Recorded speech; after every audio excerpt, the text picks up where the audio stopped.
الله من شرور أنفسنا ومن سيئات أعمالنا من يهده الله فلا مضل له ومن يضلل فلا هادي له وأشهد أن لا إله إلا الله وحده لا شريك له وأشهد أن محمدا عبده ورسوله لا نبي ولا رسول بعده اللهم صل وسلم وبارك على نبينا وحبيبنا محمد وعلى آله وصحبه ومن سار على نهجه إلى يوم الدين أما بعد.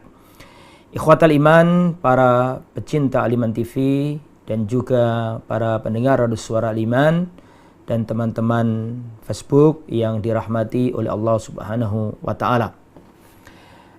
Kita alhamdulillah akan melanjutkan kajian kitab Syama'ilun Nabi sallallahu alaihi wasallam karya Al-Imam At-Tirmidzi rahimahullah rahmatan wasi'ah. Dan sebelumnya sudah kita sampaikan bahwa kitab Syama'ilun Nabi ini membahas tentang kepribadian Rasulullah sallallahu alaihi wasallam, yang mana itu mencakup ciri fisik beliau sallallahu alaihi wasallam, bagaimana akhlak beliau, adab beliau, bagaimana semua karakter beliau akan disampaikan dalam kitab ini. Pada pertemuan pertama hingga pertemuan keempat, kita membahas bab yang pertama, yaitu bab tentang ciri fisik Rasulullah Sallallahu Alaihi Wasallam, ya, ciri jasadiyah, jasmania Rasulullah Sallallahu Alaihi Wasallam. Maka sekarang kita akan mempelajari bab yang kedua, yang akan kita mulai hadis yang ke-16. Bab yang kedua adalah bab maja'a fi khatamin nubuwah. Bab tentang tanda atau stempel kenabian. Ya, jadi kalau pertemuan yang lalu, pertemuan pertama muqaddimah sampai pertemuan keempat, kita membahas ciri fisik, badan, jasad, jasmani Rasulullah secara umum. Maka pada bab yang kedua ini sebenarnya bagian Masian, yaitu khusus tentang khatamin nubuwah, tentang stempel kenabian, tanda kenabian. Kita baca terlebih dahulu sebelum kita masuk hadis yang ke-16, penjelasan Syekh Abdul Razak selaku pensyarah kita. Beliau mengatakan, hadzal bab lahu ta'alluqun bi sifatin nabi al-khalqiyah. Sebenarnya pembahasan stempel nabi atau stempel kenabian ini masih ada sangkut pautnya dengan bab yang pertama tentang ciri fisik Nabi. Jadi ini masih bagian dari bab yang pertama sebenarnya, ya. Kemudian di sini ada pembahasan waqad ittafaqa ahlul ilmi ala annahu kana alaman wa ayatan ala nubuwatihi. Para ahli ilmu sepakat bahwa stempel kenabian itu adalah tanda dan alamat bahwa Rasul itu benar-benar Nabi. Allah kasih tanda, yaitu berupa stempel. Dan Allah Subhanahu wa taala menjadikannya baina katifaihi. Allah Subhanahu wa taala menjadikannya di antara kedua bahu Rasulullah sallallahu alaihi wasallam. Di antara kedua bahu, katifaihi, di antara kedua bahunya Rasulullah sallallahu alaihi wasallam. Akan tetapi ada perselisihan para ulama.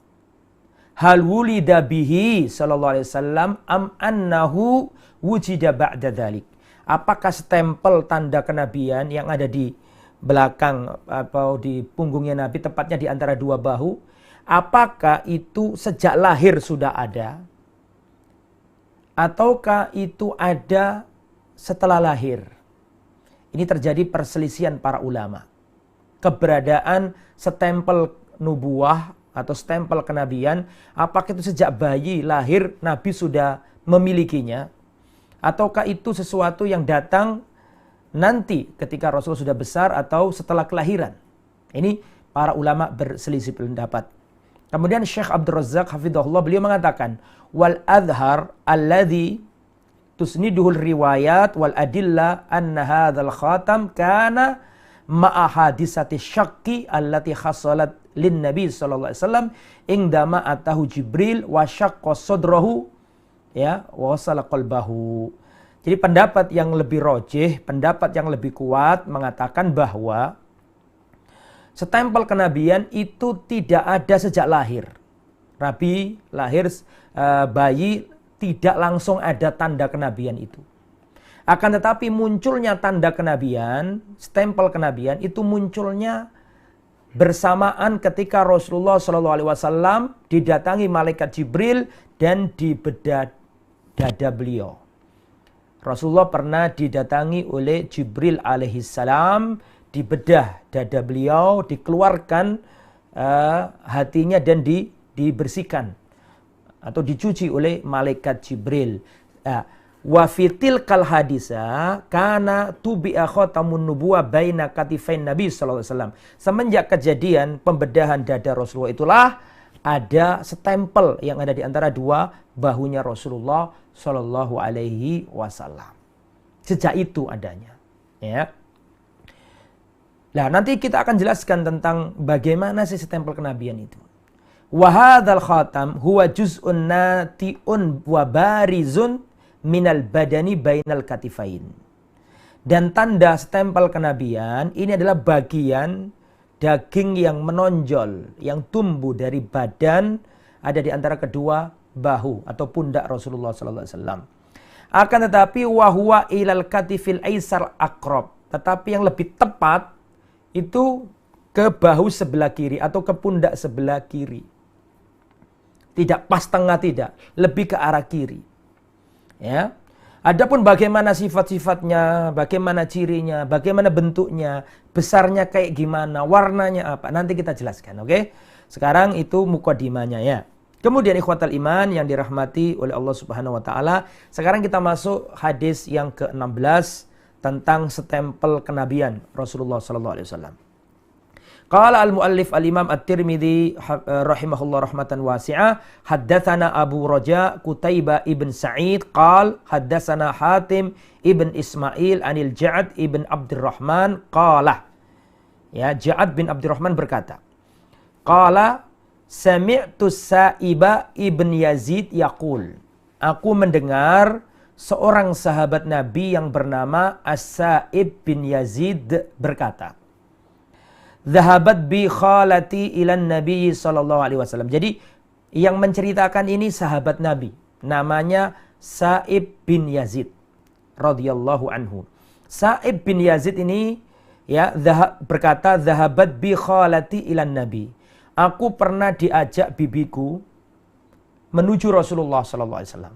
Jadi sahabat Sa'ib ini masih kecil mungkin pada waktu itu, diajak bibinya. Diajak kepada siapa? Diajak kepada Rasulullah. Faqalat, ketika ada di hadapan Rasulullah, bibiku berkata, Ya Rasulullah, inna ibna ukhti waji'un. Ya Rasulullah, sesungguhnya keponakanku ini sedang sakit. Waji'un di sini maksudnya maridun, ditimpa penyakit. Sakit apa di sini? Dijelaskan oleh Al-Imam Al-Hafidh Ibnu Hajar Al-Asqalani, sakit yang diderita sahabat Nabi Sa'ib bin Yazid tadi, kata beliau adalah yastaki fi rijlihi atau yastaki rijlahu. Jadi beliau punya sakit atau nyeri di bagian kakinya. Diajak sama bibinya, diajak ke Rasulullah, sampai di depan Rasulullah, bibinya ngomong, wahai Rasulullah, ini keponakanku sakit di kakinya. Apa yang dilakukan Rasulullah? Famasaha ro'si. Rasulullah mengusap kepalaku. Dan Rasulullah sering gitu, kalau ketemu anak kecil diusap kepalanya.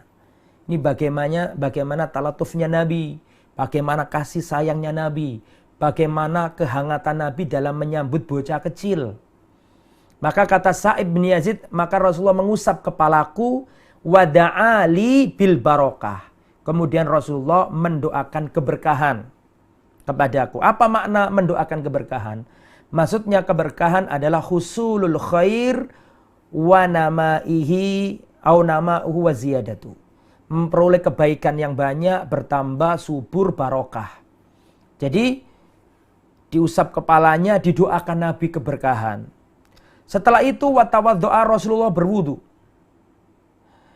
Wa syaribtu min wudu'ihi. Setelah Rasulullah habis berwudu, maka aku minum bekas wudunya Rasulullah. Atau saya minum air sisa atau air bekas wudu Rasulullah sallallahu alaihi wasallam. Wa kuntu khalfa dhahrihi, setelah itu aku berdiri di belakang punggungnya Rasulullah sallallahu alaihi wasallam. Fanadhartu ilal khatam baina katifaihi. Maka saya melihat ke arah khatam.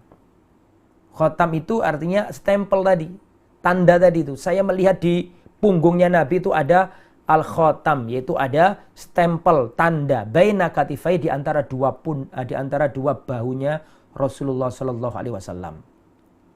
Fa idza huwa mithlu zirril hajalah. Setelah diperhatikan oleh Sa'ib, ternyata bentuk stempel kenabian itu seperti mithlu zirril hajalah, seperti telur burung darah. Seperti apa? Telur burung darah, burung merpati ya. Nah, ini hadis yang mulia. Ikhwatal iman yang dirahmati oleh Allah Subhanahu wa taala, ada riwayat lain yang menunjukkan hal ini. Ya, jadi Sa'ib bin Yazid ini karena tadi didoakan Rasulullah, maka orang ini atau beliau ini radhiyallahu anhu mendapatkan keberkahan dari doanya Rasulullah. Ya, bahkan ada seorang tabi'in berkata, Ra'aitu Sa'ib bin Yazid ibna arba wa tis'in. Saya pernah melihat Sa'ib bin Yazid itu umurnya 94 tahun. Jaldan mu'tadilan, orangnya masih kuat, masih tegak, tidak bungkuk.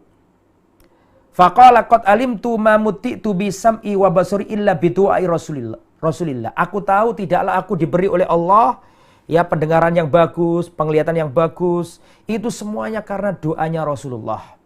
Karena dulu aku pernah diajak bibiku datang ke Rasulullah waktu aku masih kecil, aku sakit, terus aku didoakan Rasulullah keberkahan.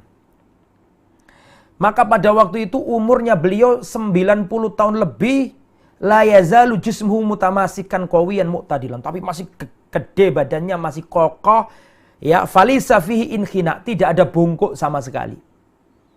Ya. Ini padahal umurnya sudah segitunya, masih bagus, masih kenceng, bahkan dalam riwayat dikatakan ya bahwa beliau ini tidak mengalami kekeriputan karena didoakan oleh siapa? Rasulullah sallallahu alaihi wasallam. Nah, ini keberkahan dari doanya Rasulullah sallallahu alaihi wasallam. Wa ibnu sittin wa tis'ina sana. Pada waktu itu umurnya Sa'ib bin Yazid adalah 96 tahun ya. 96 tahun. Jadi ikhwatal iman yang dirahmati oleh Allah Subhanahu wa taala. Pelajaran yang bisa dipetik dari hadis yang nomor yang nomor 16 tentang stempel kenabian. Apa saja pelajarannya? Pelajaran yang pertama, jawazu at-tawassul bi du'a'is sholihin al-ahya. Bolehnya bertawasul dengan doanya orang soleh. Itu bukan syirik. Tidak mengapa. Dengan dalil bibinya Sa'ib bin Yazid mengajaknya pergi ke Nabi dan minta tolong ke Nabi untuk didoakan agar sembuh dari penyakit. Maka didoakan oleh Rasulullah Sallallahu Alaihi Wasallam, diusap kepalanya, terus didoakan oleh Rasulullah. Jadi ini dalil bahwa at-tawassul bi du'a'is sholihin al-ahya hadza la ba'sa bih. Ini dalil bahwa boleh bertawasul dengan doanya orang soleh. Ada seorang sahabat Nabi datang ke Rasulullah, ya Rasulullah tolong doakan aku seperti ini. Boleh. Kalau sekedar itu boleh. Inilah tawasul yang syar'i. Tawasul yang dibolehkan. Ya, adapun tawasul dengan orang yang sudah wafat, maka ini tidak diperkenankan dalam agama. Itu pelajaran pertama ya, bolehnya bertawasul dengan doanya orang soleh. Dan itu dilakukan para sahabat, mereka datang ke Rasulullah. Umar bin Khattab pernah mendatangi Al-Abbas, pamannya Nabi, minta agar beliau mendoakan sholat istisqa, akhirnya turun hujan. Kemudian Umar bin Khattab juga pernah mendatangi Uwais Al-Qarni. Itu semua dalil bahwa bolehnya bertawasul dengan doanya orang soleh yang masih hidup. Kemudian pelajaran yang nomor 2, Fadlus Sa'ib bin Yazid. Hadis ini menunjukkan keutamaan sahabat Nabi yang bernama Sa'ib bin Yazid. Mana yang menunjukkan keutamaan beliau? Keutamaan beliau adalah beliau didoakan Nabi keberkahan. Ya, dan itu terbukti. Ya, keberkahan itu terbukti sehingga beliau ini orangnya itu kokoh, kuat, nggak sakit. Bahkan sampai tadi dikatakan umurnya berapa tadi? 96 tahun beliau masih kokoh, masih kuat, nggak bungkuk. Karena waktu kecil didoakan Nabi. Waktu kecil pernah didoakan Nabi dengan barokah. Mendapat kebaikan yang banyak. Ini menunjukkan keutamaan sahabat Nabi As-Sa'ib bin Yazid. Dan Syekh Abdul Razak mengatakan As-Sa'ib akhir man mata minas sahaba fil Madinah. Sa'ib ini sahabat Nabi yang paling terakhir wafatnya di kota Madinah. Ya. Beliau yang paling akhir wafatnya di kota Madinah sahabat Nabi itu pada tahun 91 Hijriah. Sahabat Nabi yang paling akhir wafatnya di kota Madinah. Dan terbukti doanya Nabi itu. Dia dapat barokah, umurnya panjang, kemudian sehat badannya, sehat jasmaninya. Ini pelajaran yang nomor 2, keutamaan Sa'ib bin Yazid. Pelajaran yang nomor 3, jawazu, bolehnya membawa bocah kecil di majelisnya orang dewasa. Boleh. Anak kecil dibawa ke majelisnya orang dewasa itu tidak apa-apa. Selama dengan adab-adabnya, dengan sopan santunnya tidak mengapa. Ini pelajaran yang nomor 3. Pelajaran yang nomor 4, jawazu at-tabarruk bifadli ma'i an-nabi SAW. Bolehnya bertabaruk, bolehnya ngalap berkah dengan air sisa wudunya Rasulullah SAW. Boleh. Nah, ini pelajaran nomor 4. Bolehnya bertabaruk, ngalap berkah, mencari berkah dari air sisa wudunya Nabi. Bahkan dalam riwayat Bukhari lebih dari itu. Rasulullah SAW tidaklah meludah atau mengeluarkan dahak kecuali para sahabat menadahi atau meletakkan itu semuanya di tangannya dan diusapkan ke wajah dan seluruh tubuhnya. Ada hadis seperti itu. Itu dalil bahwa bolehnya bertabarruk dengan apa yang yang dari Rasulullah atau yang sisa-sisa dari Rasulullah. Keringatnya Nabi, boleh keringatnya Nabi, dahaknya Nabi, air ludahnya Nabi atau air bekas wudunya Nabi boleh. Dan ini kekhususan Rasulullah, tidak boleh diterapkan dan dikiaskan ke orang lain. Ya, bal huwa min khususatihi, ini adalah min khususiyati, kekhususan Nabi. Tidak boleh setiap orang kemudian tuan guru misalnya terus ngomong kepada murid-muridnya, aku mau wudu, barang siapa mau dapat barokah ambil air wudu gue. Ini nggak boleh. Karena ini kekhususan Rasulullah Sallallahu Alaihi Wasallam. Ini pelajaran nomor berapa tadi? 4. Boleh tabarruk dengan wudunya atau dengan air wudunya Rasulullah SAW. Pelajaran yang nomor 5. Bayan maudhi'ul khatam atau bayan maudhi' khatamin nubuwah. Hadis ini menjelaskan ke kita bagaimana letak posisi stempel kenabian. Bahwa stempel kenabian itu tempatnya ada di antara dua bahu. Tetapi lebih condong atau lebih mendekat ke arah bahu sebelah kiri. Ya. Itu pelajaran nomor 5. Jadi hadis ini mengajarkan kepada kita di mana posisi atau letak khatamun nubuwah, stempel kenabian, yaitu ada di tengah-tengah di antara dua bahu, akan tapi lebih mendekat ke arah bahu yang sebelah apa? Sebelah kiri. Gitu ya. Itu pelajaran nomor 5. Kemudian ikhwatal iman, sekarang pelajaran nomor berapa? Nomor 6. Pelajaran nomor 6 adalah bayan hajm wa syakl khatamun nubuwah. Hadis ini juga menerangkan tentang bagaimana ukuran stempel kenabian itu. Jadi ukuran stempel kenabian itu berapa tadi ukurannya? Mithlu zirril hajalah. Seukuran telur burung darah atau burung merpati. Gitu ya.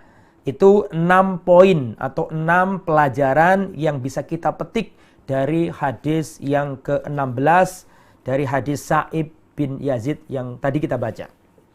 Tayyib ikhwatal iman, rahimani wa rahimakumullah. Sekarang kita akan masuk ke hadis yang ke-17. Qala al-muallif al-imam at-Tirmidzi rahimahullah, haddatsana Sa'id bin Ya'qub. Hadis yang saya baca tadi pertama itu adalah hadis yang sahih ya, hadis yang sahih. Dikeluarkan oleh Al-Imam Al-Bukhari dan Imam Muslim ya. Itu hadis yang ke-16. Sekarang hadis yang ke-17. Haddatsana Sa'id bin Ya'qub At-Talqani.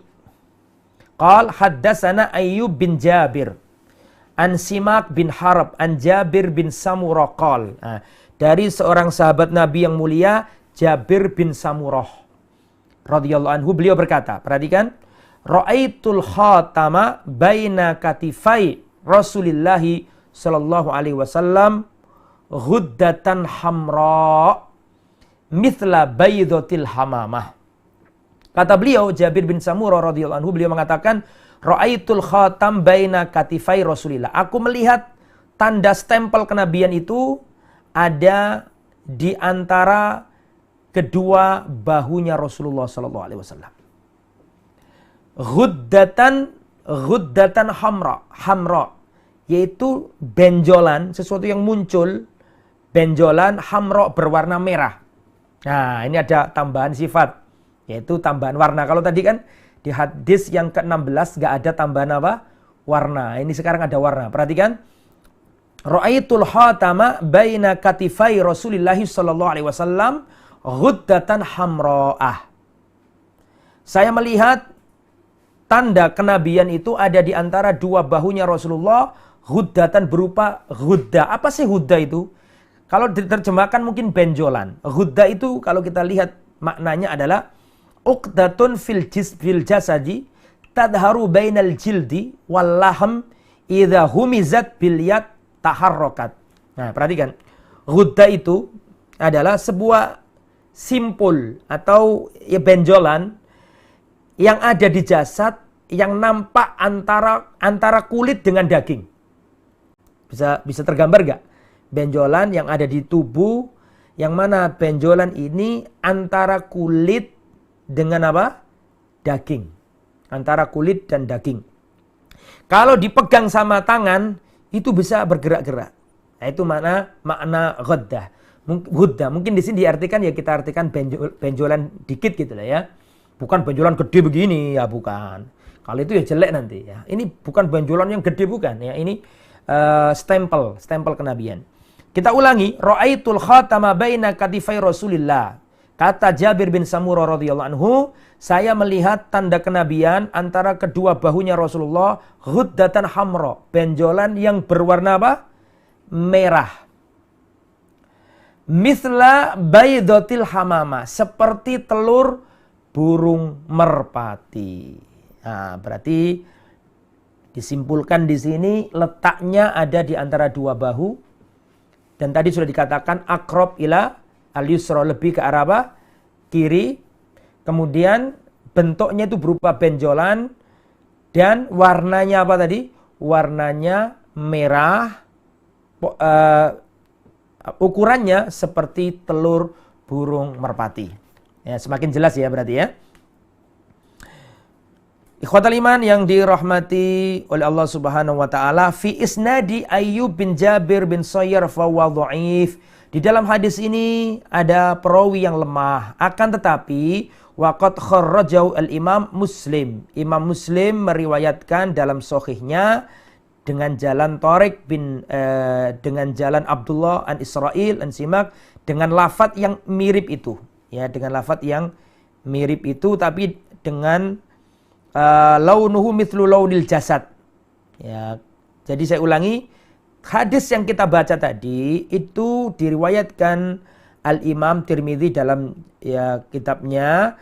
Akan tetapi hadis ini lemah para jamaah. Yang saya baca tadi lemah. Akan tetapi Imam Muslim mengeluarkan hadis sahih. Imam Muslim mengeluarkan semisal dengan hadis ini. Yaitu ra'aitu al-khatam ingda katifihi. Saya melihat ya tanda kenabian pada bahunya Rasulullah seperti telur merpati. Yushbihu jasadahu, mirip dengan jasadnya Nabi. Sehingga kalau versinya Imam Muslim, riwayat Imam Muslim, hadis yang sahih, ini warnanya seperti warna kulitnya Nabi, jasadnya Nabi. Artinya ya putih agak ke putih kemerah-merahan. Dan kemarin sudah kita jelaskan bahwa Rasulullah itu adalah abiyad, ya, musyrabun bil humrah. Rasulullah itu putih tapi ada kemerah-merahannya. Oke ya, ini hadis yang ke-17. Sekarang hadis yang ke-18.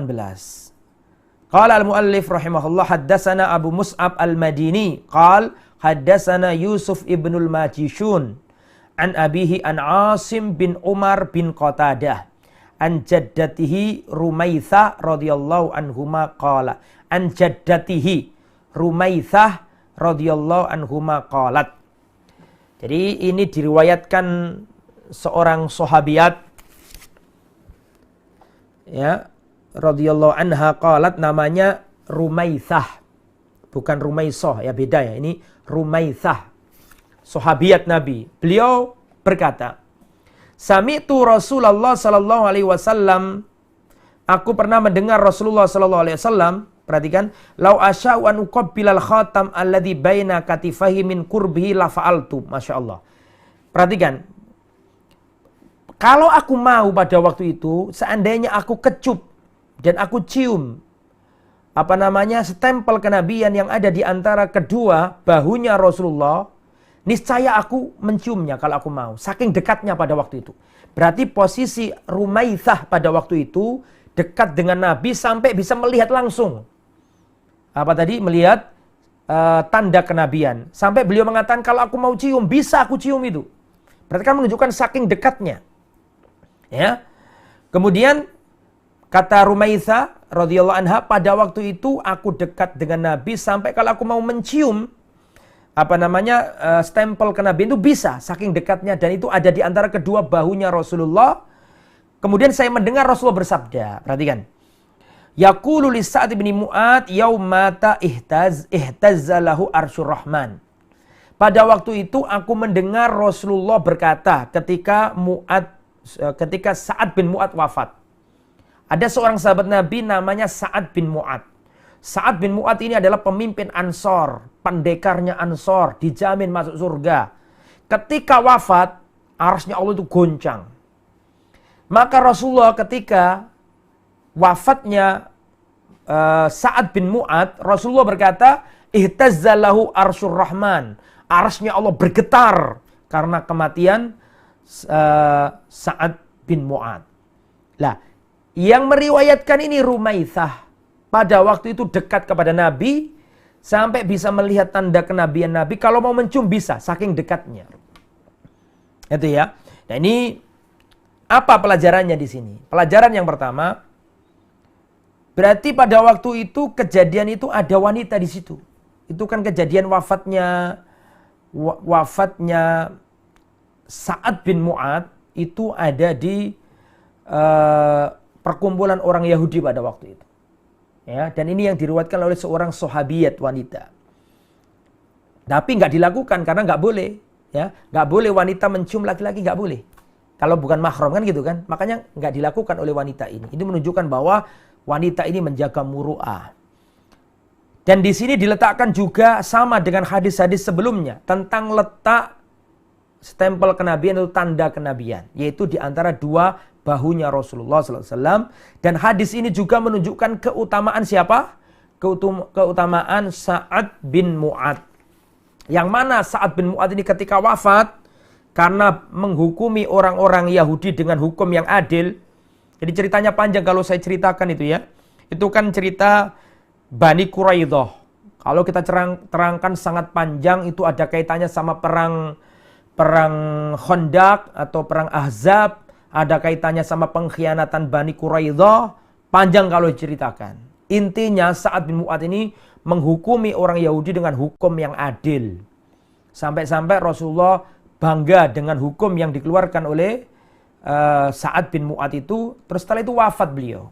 Setelah wafat, Rasulullah memuji dan mengatakan bahwa arasnya Allah itu goncang, bergetar karena wafatnya Sa'ad bin Mu'adz. Padahal, perhatikan, padahal arasnya Allah itu makhluk Allah yang paling gede dan paling tinggi. Itu bergetar karena kematiannya Sa'ad bin Mu'adz. Ini dalil tentang keutamaan sahabat Nabi yang mulia Sa'ad bin Mu'adz. Beliau itu Sayyidul Ansor, ketuanya orang Ansor. Maka perhatikan, hadis ini ya menunjukkan keutamaan sahabat Nabi Sa'ad bin Mu'adz. Sampai-sampai arasnya Allah bergetar. Padahal Nabi berkata, perhatikan Nabi berkata, "Fa'idha sa'altumullah fasalu al-firdaus." Kalau kalian minta kepada Allah, mintalah firdaus, surga yang paling tinggi. "Fa'innau awsatul jannah wa alal jannah." Sesungguhnya firdaus itu surga yang paling tengah dan surga yang paling tinggi. Perhatikan, perhatikan setelah itu apa kata Nabi? "Wa fauqahu arsyur rahman." Dan di atas firdaus itu ada arsy-Nya Allah. Berarti surga dengan segala tingkatannya dibandingkan dengan arsy itu masih lebih gede arsy dan lebih tinggi arsy. Lah arsy-Nya Allah itu bergetar dan bergoncang karena wafatnya Sa'ad bin Mu'adz. Ini kalau nggak orang hebat ya nggak mungkin seperti itu. Ya, perhatikan di hadis yang lain diterangkan agungnya arsy-Nya Allah.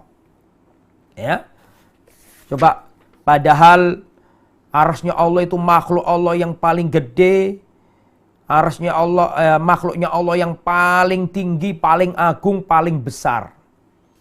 Bergetar karena matinya seseorang. Subhanallah, Sa'ad bin Mu'adz. Luar biasa keutamaannya. Dalam hadis yang lain, bagaimana besarnya arsy-Nya Allah. Mas samawatus sab', tidaklah langit tingkat 7 dan juga bumi tingkat 7, kalau itu semuanya diletakkan di kursi, itu seperti gelang yang dilempar di padang Sahara. Jadi bumi dengan lapisannya 7 ini dan langit dengan lapisannya 7 digabungkan, ditaruh di kursi, al-kursi itu seperti gelang yang ditaruh di hamparan tanah yang luas yang tandus gersang. Wa fadlul arsy alal kursi kafadli tilkal fala ala tilkal halqa. Maka keutamaan arsy bila dibandingkan dengan kursi seperti agungnya kursi dari gelang yang dilempar tadi itu. Jadi kursi aja segede itu masih kalah gede dengan arsy-Nya Allah. Ya, ini menunjukkan betapa mulianya Sa'ad bin Mu'adz sampai-sampai arsy-Nya Allah bergetar karena kematiannya. Dan Sa'ad bin Mu'adz terkenal membela Rasulullah SAW dalam kondisi-kondisi sulit, selalu setia kepada Rasulullah SAW. Taib, kita lanjutkan ikhwatal iman. Sekarang hadis yang ke-19. Insyaallah pada pertemuan kali ini hadis yang ke-19 ini yang terakhir. Besok insyaallah hadis yang ke-20. Ya, ini hadis yang terakhir. Setelah itu silakan kalau ada pertanyaan. Qala al-muallif rahimahullah, haddatsana Ahmad bin Abda adh-Dhabi wa Ali ibn Hajar wa ghair wahid qalu haddatsana Isa bin Yunus an Umar ibn an Abdullah maula Ghufra qala haddatsani Ibrahim bin Muhammad min waladi Ali bin Abi Thalib qala kana Aliyun idza wasafa Rasulullah. Dari seorang yang bernama Muhammad, Ibrahim bin Muhammad min waladi Ali. Maksudnya di antara putranya Ali bin Abi Thalib itu ada yang namanya Muhammad, tetapi bukan dari anaknya Fatimah. Setelah Fatimah wafat, maka Ali punya wanita selain Fatimah, punya anak namanya Muhammad, Muhammad bin Ali. Taib. Dikatakan kana Aliyun idza wasafa Rasulullah fadzakarul hadisa bitulihi wa qala baina katifaihi khatamun nubuwah wa khatamun nabiyyin. Perhatikan, diterangkan dahulu Ali bin Abi Thalib radhiyallahu anhu jika mensifati Rasulullah, maka beliau mensifati secara detil dengan panjang lebar. Dan di antara sifat-sifat yang disampaikan Ali bin Abi Thalib adalah baina katifaihi khatamun nubuwah. Di antara dua bahunya Rasulullah, di sana ada tanda kenabian. Wa huwa khatamun nabiyyin, dan beliau adalah penutupnya para nabi. Nah, insyaallah sampai di sini ikhwatal iman yang dirahmati oleh Allah Subhanahu wa taala. Besok akan saya terangkan hadis yang ke-20. Ini ada tambahan sifat-sifat yang lain tentang ini. Kemudian pada hadis ke-21 juga ada cerita tentang Salman Al-Farisi ketika beliau mencari kebenaran, apakah benar Rasulullah itu Rasul. Salah satu yang diincar oleh Salman Al-Farisi adalah melihat tanda kenabian. Jadi tadi lupa belum saya sampaikan di mukaddimah bahwa tanda kenabian atau stempel kenabian ini sudah disebutkan dalam kitab Injil para jamaah. Dalam kitab Injil sudah disebutkan. Dalam kitab-kitab Samawiyah sudah disampaikan bahwa nanti akan muncul seorang Rasul namanya Muhammad, hidup di antara tempat yang banyak kurmanya.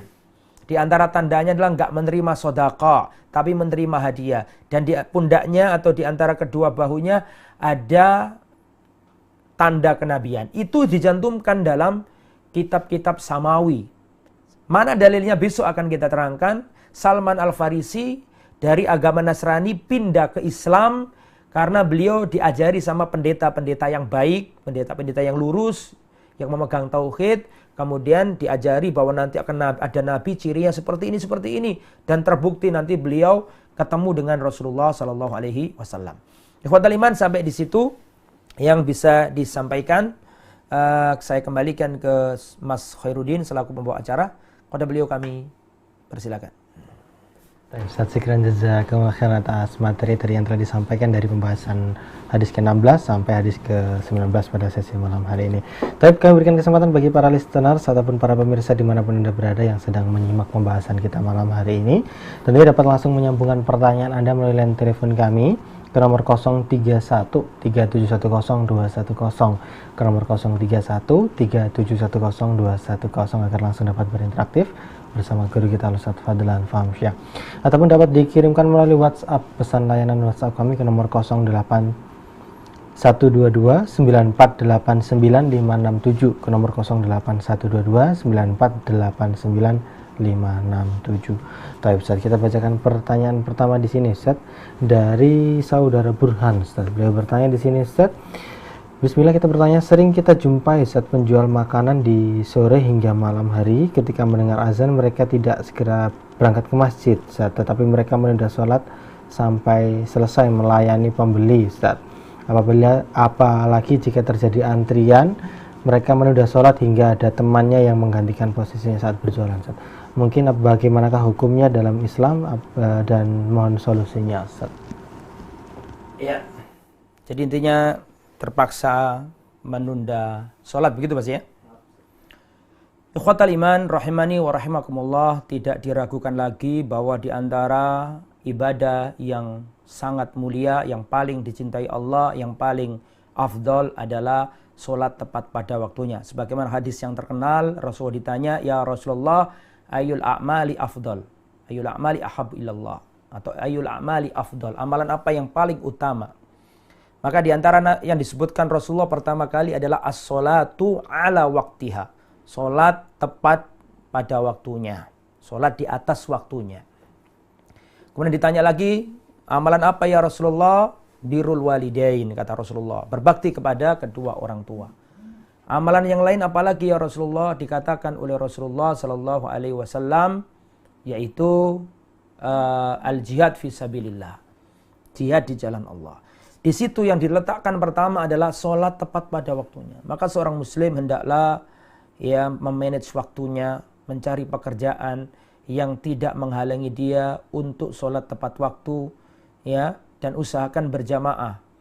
Itu dengan cara, misalnya ya, kalau di kantor itu kan sudah adzan tapi belum waktunya keluar. Tapi ketika keluar gak apa-apa, ya, silakan sama teman-teman datang ke musola sholat berjamaah. Kalau memang itu terpaksa seperti sholat duhur, ya, waktunya adzan belum buka, belum boleh istirahat, masih nunggu 1 jam lagi atau setengah jam lagi, ya gak apa-apa setengah jam lagi diundur, tetapi usahakan nanti berjamaah sama teman-teman yang lain.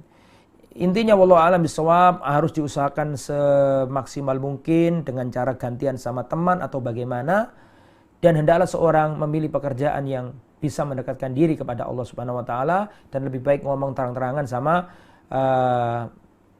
atasannya, izinkan saya pada jam sekian untuk sholat berjamaah.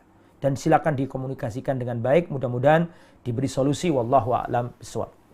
Baik, saksikan jazakumullah khairan atas jawabannya. Tapi kita angkat penelpon pertama kita. Halo, assalamualaikum, dengan siapa, dari mana, dan langsung ke pertanyaannya. Mohon maaf Ibu, sedikit tidak terdengar, bisa dibantu dibesarkan MCR.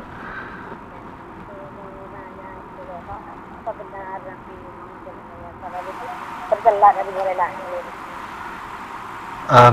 Mohon maaf Ibu, bisa diulangi lagi, sedikit kecil suaranya. Besar ya. Nggih. Apa benar Nabi itu dari mulai lahir bercela? Bercela nggih Ibu. Ya, bercela matanya itu loh. Nggih, ada lagi? Ada yang cerita itu. Nggih. Begitu aja. Baik Ibu. Assalamualaikum. Waalaikumsalam warahmatullahi wabarakatuh. Tab dari Ibu tadi sedikit beliau bertanya di sini, Ustaz, apakah benar Nabi SAW itu dari kecil di matanya sudah bercelak, Ustaz, memakai celak? Wallahu a'lam bishawab. Saya tidak menemukan keterangan itu. Tetapi kemarin yang sudah kita pelajari bahwa Rasulullah SAW itu memiliki bulu mata yang lentik, ya.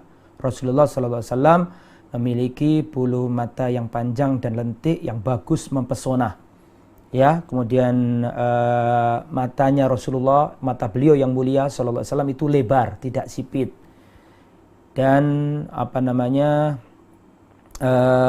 seperti yang saya katakan tadi, bulu mata beliau lentik, bagus.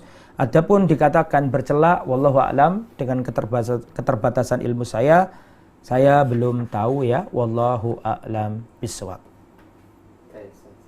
Jazakallahu khairan atas jawabannya, Ustaz. Dan kembali kita bacakan di sini pertanyaan yang sudah masuk dari WhatsApp dari saudara Mauji di Pamalang, Ustaz. Di sini beliau bertanya, Ustaz, bagaimana Rasul dalam berbakti kepada kedua orang tua beliau setelah orang tuanya meninggal, Ustaz?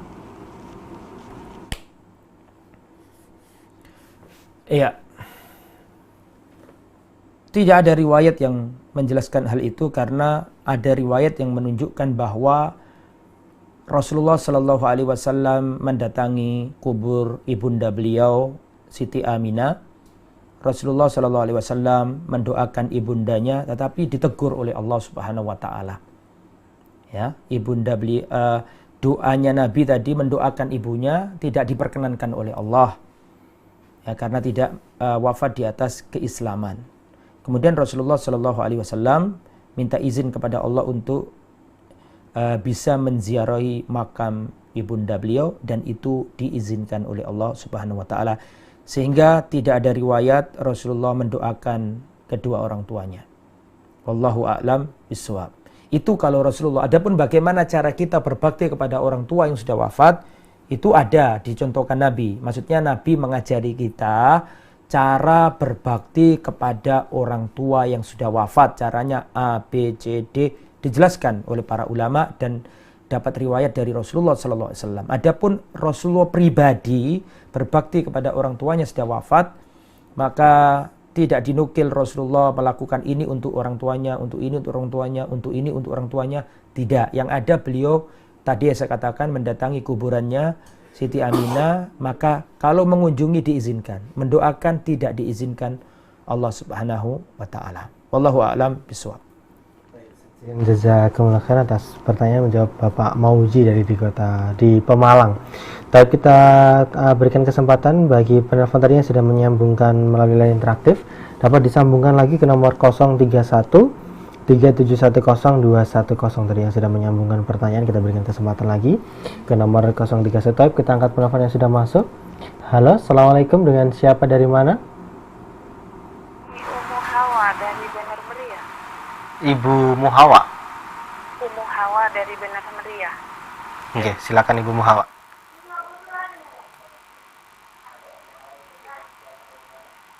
Nggih, pertanyaan. Assalamualaikum Ustaz. Waalaikumsalam warahmatullahi wabarakatuh. Umu Hawa dari Bener Meriah. Ya, silakan Bu. Ustaz, saya mau bertanya. Saya dulu kan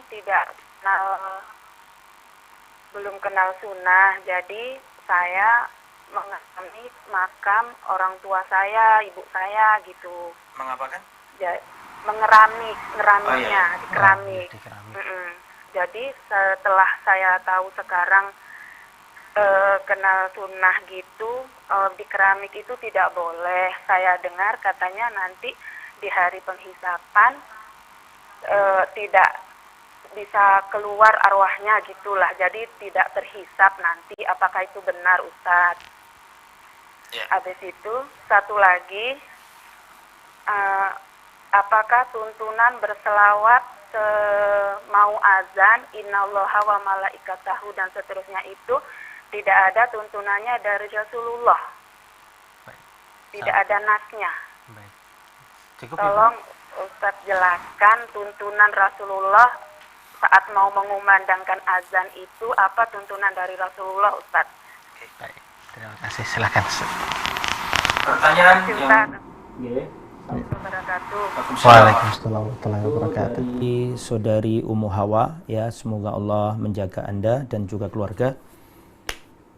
Masalah kuburan yang dikejing, ya, mungkin kalau bahasa kita, ya Mas Khairuddin, ya, dikejing, kalau bahasa orang Jawa dikejing atau dibuatkan bangunan di atasnya. Rasulullah SAW mengatakan, atau dalam hadis riwayat dikatakan, naha Rasulullah SAW an yubna al-qabru. Rasulullah melarang membangun kuburan. Wa yuk'at alaihi, dan Rasulullah melarang kita untuk duduk-duduk di atas kuburan.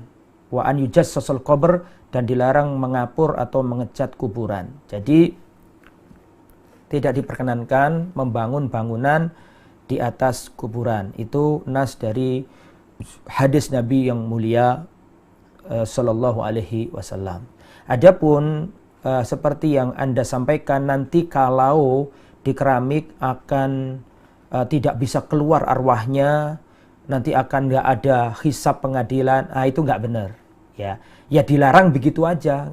Bukan berarti kemudian kalau dibangun nanti arwahnya nggak bisa keluar pada hari kiamat. Bukan begitu alasannya. Alasannya bukan itu. Tapi memang itu dilarang Nabi. Khawatir itu menjadi wasilah pengagungan. Gitu loh ya. Menjadi wasilah pengagungan.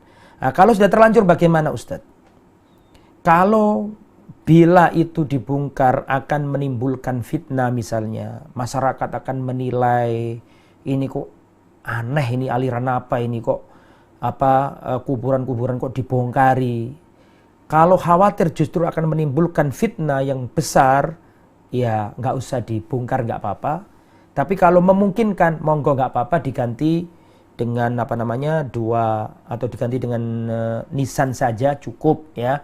Tapi kalau misalnya kalau dibongkar malah menimbulkan fitnah, takut gejolak di masyarakat, takut nanti menimbulkan ketidakstabilan di masyarakat, ya sudah terlanjur nggak apa-apa insya Allah.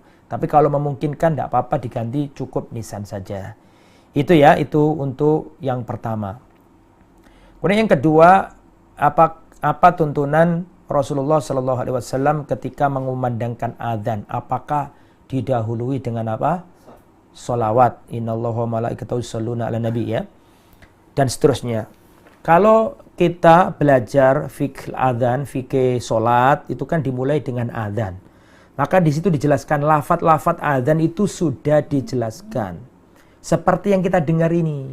Itu lafaz adzan yang murni dari Nabi, yang dikumandangkan oleh Bilal bin Rabah, muadzinnya Rasulullah, yang dikumandangkan oleh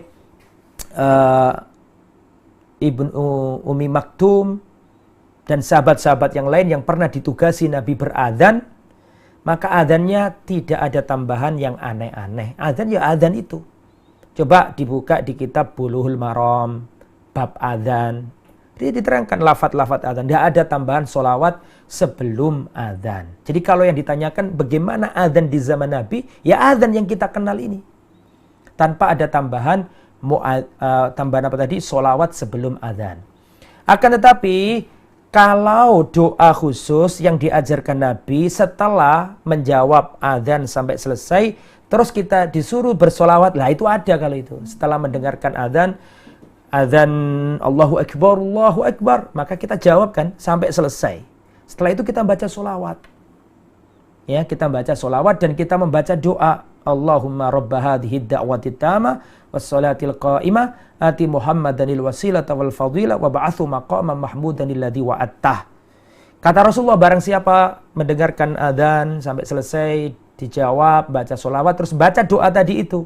Allahumma rabba hadhihi da'wati tamah wassalatil qa'imah sampai selesai. Kata Rasulullah sallallahu alaihi wasallam, halat lahu syafaati yaumal qiyamah. Dia berhak mendapatkan syafaatku pada hari kiamat. Jadi syariat bersolawat sebelum adzan tidak ada di zaman Rasulullah.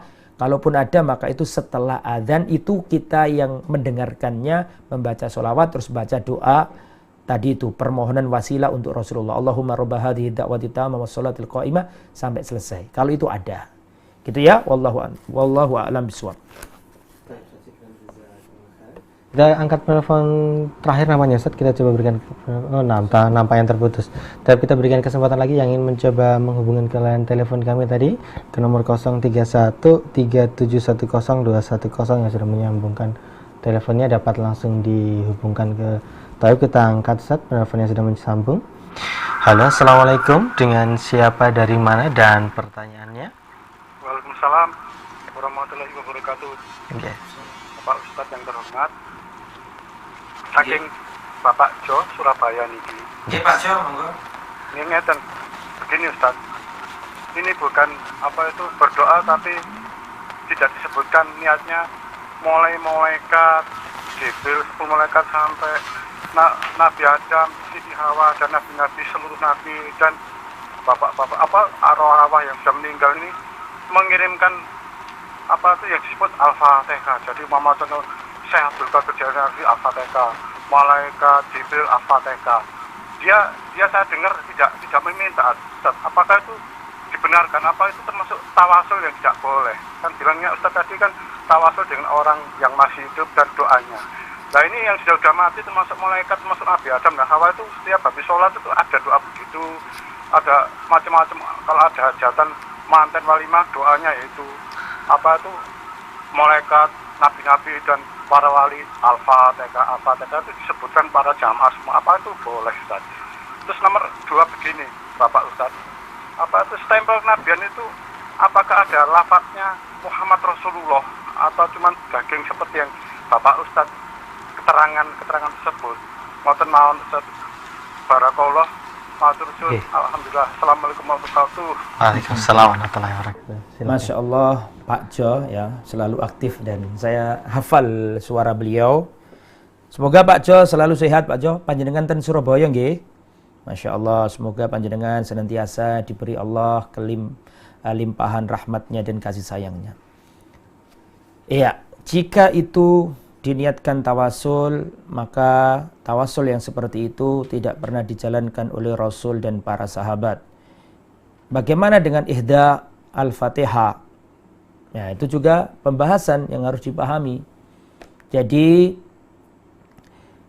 kalau menghadiahkan al-Fatihah untuk si mayit, maka Imam Syafi'i sendiri tidak melakukan itu.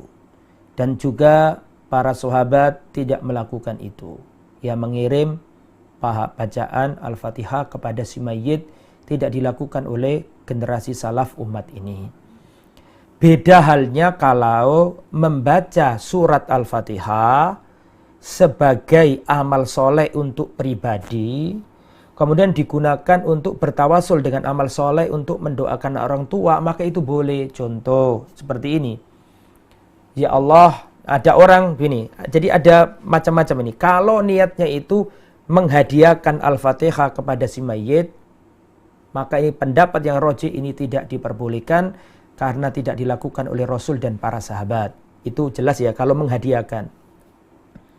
Tetapi kalau kita bertawasul dengan membaca Al-Fatihah sebagai amal soleh, Setelah membaca surat Al-Fatihah, terus kita berdoa, mendoakan orang tua kita, itu tidak ada masalah. Contoh, panjenengan baca surat Al-Fatihah, dibaca, dihayati, diresapi 3 kali atau 7 kali, atau enggak ada aturan misalnya, atau sekali, yang membaca surat Al-Fatihah sekali.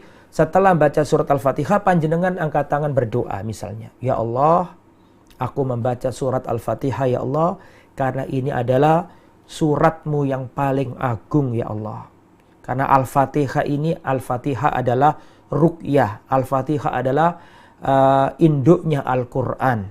Ummul Quran, induknya Al-Quran. Saya baca ini karena keagungannya ya Allah. Maka dari itu ya Allah, tolong sembuhkan penyakitku ya Allah.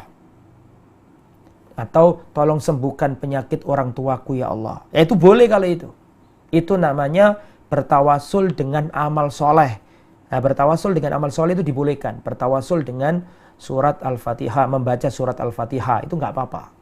Tapi kalau ihda'us thawab, menghadiahkan, mengoper pahala, maka ini tidak dilakukan oleh generasi pertama dari umat ini. Gitu, G. Terus, pertanyaan kedua tadi ya. Apakah di stempel kenabian ada lafadznya Muhammad? Oh iya. Apakah di tanda kenabian, stempel kenabian yang ada di antara dua bahunya Rasulullah SAW, apakah ada tulisannya? Jawabannya, wallahu alam, tidak ada tulisan tertentu. Ya, dan nanti akan dijelaskan lebih detail lagi bagaimana ciri stempel atau tanda kenabian pada hadis-hadis berikutnya. Karena ini masih cukup banyak hadis yang menerangkan sampai hadis yang ke berapa ini? Sampai hadis yang kedua, 3 ya. Baru setelah itu kita pindah bab rambutnya Rasulullah ya. Ini masih kita membahas tanda kenabian. Setelah itu kita akan bahas nanti rambutnya Rasulullah itu bagaimana. Jadi pendapat jawabannya Bapak Jo yang ada di Surabaya, tidak ada lafadz tertentu. Tidak ada tulisannya Muhammad Rasulullah, enggak. Tapi sekedar daging yang tumbuh antara benjolan yang tumbuh antara kulit dan daging. Kemudian tadi dikatakan bahwa ukurannya seukuran telurnya burung merpati. Adapun lebih detail ciri besok akan kita lanjutkan lagi insyaallah. Kemudian Mas Khairuddin, ini ada pertanyaan yang masuk, saya izin membacakannya ya. Masih ada di situ? Masih ada beberapa, Ustaz. Boleh ini di Boleh, Ustaz. Ya, sudah diizinkan ya. Assalamualaikum Ustaz. Waalaikumsalam warahmatullahi wabarakatuh. Di antara cara kita untuk mencintai Rasulullah adalah mengenal beliau, karakter beliau, bentuk fisik beliau dan seterusnya. Tetapi Ustaz, bagaimana cara kita agar ibadah kita sesuai dengan Rasulullah sallallahu alaihi wasallam? Tolong kami dijelaskan. Jadi selain mengenal Rasulullah dari dekat, kepribadian beliau, akhlak beliau, kemudian ciri fisik beliau itu bagaimana, supaya menumbuhkan cinta kepada Nabi, kita juga harus meneladani. Tidak cukup tahu ciri Nabi dan seterusnya, tapi juga harus bisa meniru amaliyahnya Nabi. Kemudian beliau bertanya, bagaimana cara kita agar ibadah kita itu bisa mencontoh Nabi? Caranya ya hadis Nabi kita amalkan. Man amila amalan laisa alaihi amruna fawaraddun. Barang siapa beramal ya di dalam masalah agama tidak sesuai dengan aturan Nabi. Ya saya ulangi, man amila amalan laisa alaihi amruna fawaraddun. Barang siapa beramal dalam masalah agama tidak di atas perintah Nabi, maka tertolak. Artinya harus sesuai dengan perintah Nabi, harus sesuai dengan aturan Nabi.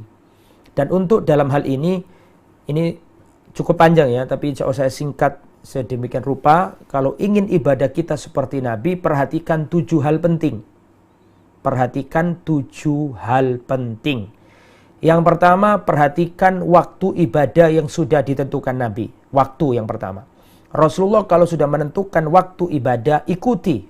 Jangan diganti. Kalau diganti salah. Seperti Rasulullah mengajarkan bahwa zakat fitri atau zakat fitrah itu terakhir yaitu sebelum sholat id.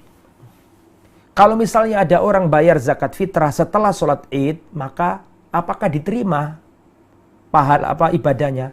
Jawabannya nggak diterima oleh Allah. Tidak diterima sebagai zakat fitrah. Kenapa? Karena waktunya menyimpang dari tata cara yang diajarkan Nabi. Seorang misalnya wukuf kan seharusnya tanggal 9 di Arafah sana. 9 Dzulhijjah. Tapi ada orang wukuf tanggal 8. Aku nggak mau wukuf tanggal 9, terlalu rame. Saya mau wukuf sendirian tanggal 8 di Arafah. Supaya bisa khusyuk. Apakah diterima? Nggak diterima. Kenapa? Karena ibadahnya waktunya menyelisih waktunya Nabi. Jadi harus sama waktunya. Itu yang pertama. Yang kedua, al-makan, tempat. Tempatnya harus sesuai dengan tempat yang sudah diatur oleh Nabi. Contoh, Rasulullah ngajari kita orang kalau haji ya ke Mekah dan di sekitar Mekah. Kalau ada orang Syiah haji ke Karbala, orang Ahmadiyah haji ke Qadian, maka itu nggak diterima oleh Allah. Kenapa nggak diterima? Karena mereka membuat tempat yang tempat itu nggak diajarkan Nabi. Jadi waktunya harus seperti waktunya Nabi, tempatnya harus tempat yang diajarkan Nabi. Yang nomor 3, jenis. Rasulullah kalau sudah menentukan jenis ibadah, ya kita sami'na wa ata'na. Contoh, jenis ibadah kurban. Jenis yang harus dipakai adalah sapi, unta, kambing. Ya sudah nurut, jangan buat jenis-jenis baru. Misalnya ada orang kurban dengan kelinci, kurban dengan ayam jago, ya nggak bisa. Karena itu jenisnya nggak diajarkan Nabi. Itu yang nomor berapa tadi? Nomor 3 ya. Kemudian yang nomor 4 selain jenis adalah al-miqdar, ukuran. Ukuran zakat 20 dinar 85 gram emas nisabnya. Ya sudah ikut aja. Nggak usah membuat aturan sendiri. Ya, ukuran anak laki-laki sama anak perempuan, anak laki-laki dapat 2 kalinya anak perempuan, masalah warisan.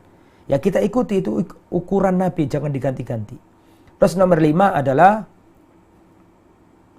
apa? Nomor 5 ini. Ukuran sudah, jenis sudah, bilangan. Nomor 5 bilangan.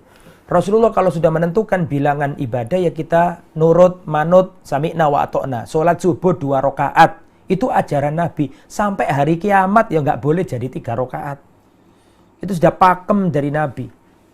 Ya, sujud itu ya 1 rakaatnya 2 kali. Nggak boleh sujud dalam 1 rakaat 5 kali. Nah, ini bilangan-bilangan kalau sudah ditentukan Nabi, nurut, manut. Ya, sami'na wa ata'na jangan diganti. Yang nomor 6 adalah sebab.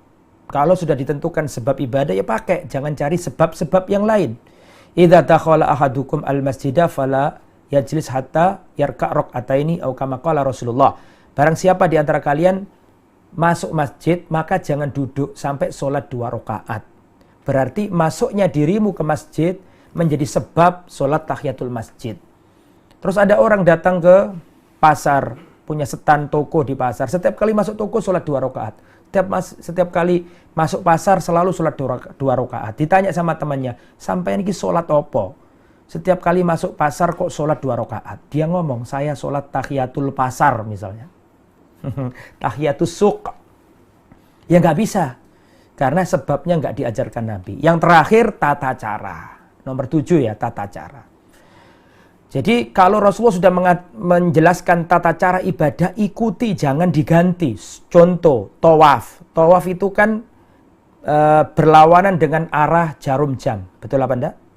Ya. Terus ada orang, saya nggak mau sesuai berlawanan dengan arah jarum jam. Aku mau sama dengan jarum jam. Ya nggak boleh. Tata caranya sudah pakem, sudah diajarkan Nabi, jangan diganti-ganti. Itu ya. Jadi itu kalau ingin sesuai dengan Rasulullah SAW, amalkan sesuai tuntunan Nabi. Di dalam Islam itu ada ayat yang menjadi pagarnya agama, agar agama nggak bisa diotak-atik lagi. Yaitu surat Al-Ma'idah ayat 3. Al-yawma akmaltu lakum dinakum wa atmamtu alaikum ni'mati wa raditu lakumul Islam madina. Islam sudah sempurna, nggak bisa diganti-ganti. Dan ada di dalam Islam itu hadis yang menjadi pakemnya agama, nggak boleh diganti-ganti. Yaitu hadis riwayat Imam Bukhari tadi itu, dari riwayat Imam Muslim dari Aisyah, man amila amalan laisa alaihi amruna fawaradun, barang siapa mengamalkan amalan dalam agama tidak ada contoh dari Nabi, tertolak. Itu ya, wallahu a'lam bishawab. Jazakumullah khairan pertanyaannya. Kita bacakan satu pertanyaan lagi di sini, Ustaz, dari salah satu pendengar setia kita dan pemirsa kita di Kota Lombok, Ustaz. Dari Ibu Maimunah di sini, Ustaz. Di sini beliau bertanya, Ustaz, apa itu takwa dan apa ciri-ciri orang yang bertakwa, Ustaz? Agar kita bisa menjadi orang yang bertakwa. Mohon nasihat dan penjelasannya, Ustaz. Iya.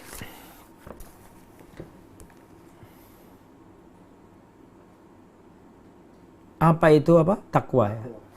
Takwa banyak definisinya, tetapi secara umum takwa adalah imtithalu awamirillah wajtinabu nawahihi.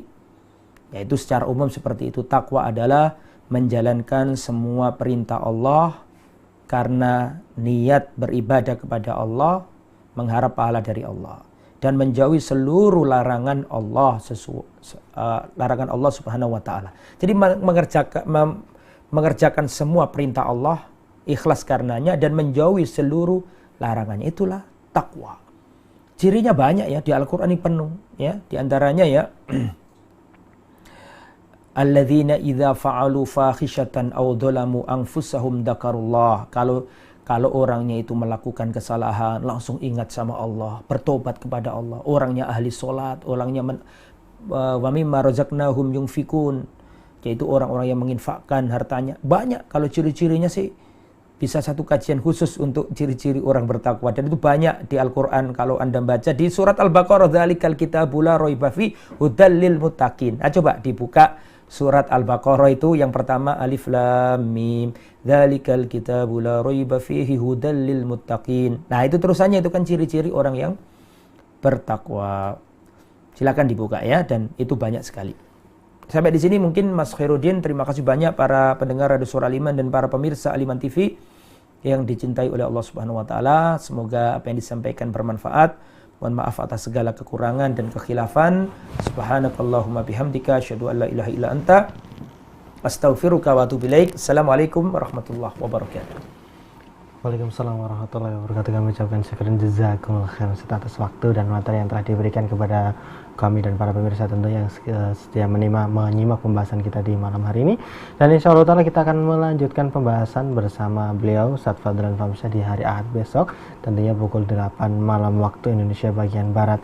Ikuti terus program-program Al-Iman TV dan Radio Suara Al-Iman. Semoga kita dapat mengambil manfaat maupun faedah dari apa yang telah kita lihat setiap harinya.